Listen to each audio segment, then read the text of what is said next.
Where are the flamingos? Day 9 and 10 of driving from Austria to Morocco. We drove towards this natural park that we found because it is said that you will find some wild Pokemons. Who's that Pokemon? So next morning, we set out to find some. Do you see any? Where are they? But before that, let's get our precious... Okay, anyways, after some walking, we finally found them. You see them? Wait.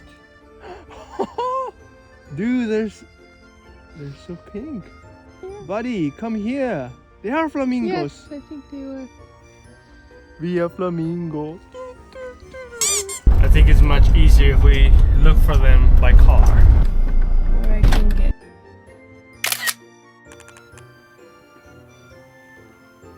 After that, we drove to this spot where we spent the night, and that's what we did.